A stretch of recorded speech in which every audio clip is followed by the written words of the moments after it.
Ce midi, la situation alarmante du logement social en Nouvelle-Aquitaine. 188 000 demandes de HLM sont en attente dans notre région et les restrictions budgétaires à venir ne sont pas faites pour assurer les acteurs du secteur. L'Union régionale HLM qui vient de publier une étude sur l'état de la demande en logement social. Gilles Coulon. Le constat est sans appel. La population en quête d'un appartement HLM explose.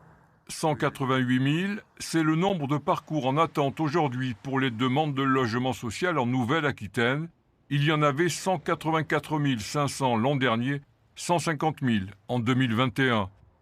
Les délais d'attente, eux aussi, sont en augmentation, soit 15 mois avant attribution, 19 pour les demandes de mutation et 14 pour les primo-demandes. En cause, une production de logements insuffisante et une mobilité plus faible des ménages déjà logés dans le parc social. Les demandeurs sont des familles avec enfants, des jeunes actifs, des retraités et des ménages en situation de précarité ou à revenus modestes. Les personnes seules sont surreprésentées par rapport à l'ensemble de la population régionale.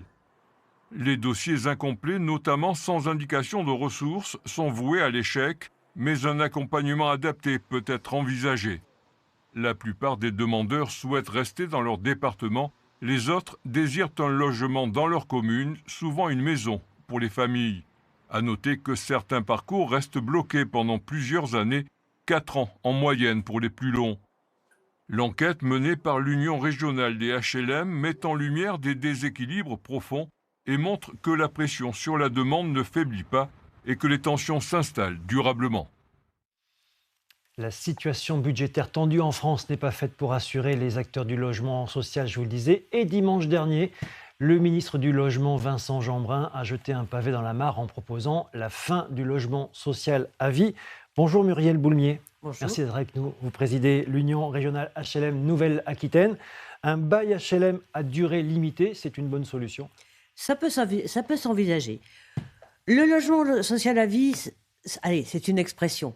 Après tout, ça peut être des veuves en cité ouvrière, je pense à Fumel notamment, ou qui restent jusqu'à la fin de leur vie dans une petite maison ouvrière.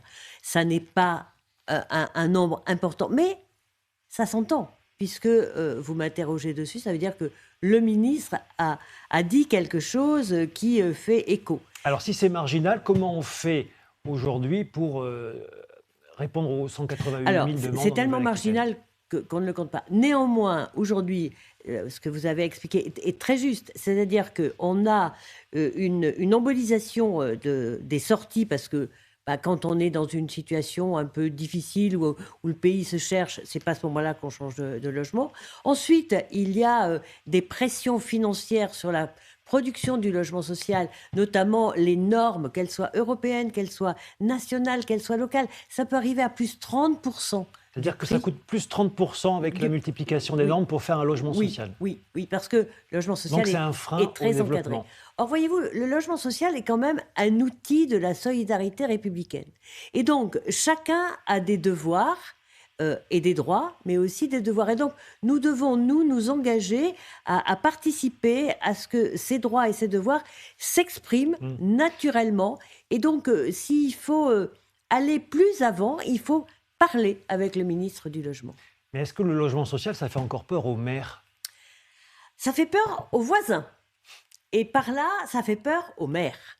Le logement social, c'est pas les grands ensembles. Aujourd'hui, l'opération moyenne, c'est 16 logements, vous voyez. Mais oui, je préfère pour ma part parler de logement abordable, c'est-à-dire comment on accède à l'emploi par le logement et en passant par des prix réduits. Le problème, c'est qu'il y a l'attention sur le logement pour tous et donc le logement HLM. En fait, on est dans une spirale là aujourd'hui. On est dans une spirale, c'est pour ça qu'il ne faut pas opposer le logement abordable au logement privé. J'ai entendu le statut du bailleur privé, mais c'est bien. Il faut. Vous savez, quand on est devant une demande aussi tendue que ça, tous les acteurs sont les bienvenus. Et la mixité sociale, qui est quand même le rôle du logement social, est en échec aujourd'hui. Alors, le rôle de la mixité sociale est considéré comme étant en échec dans les quartiers. En revanche, dans l'essentiel du patrimoine, la mixité sociale est quelque chose qui est vivant. C'est pour ça qu'il faut le protéger. Merci Muriel Boulmier. présidente donc de l'Union régionale HLM en Nouvelle-Aquitaine. Alors dans notre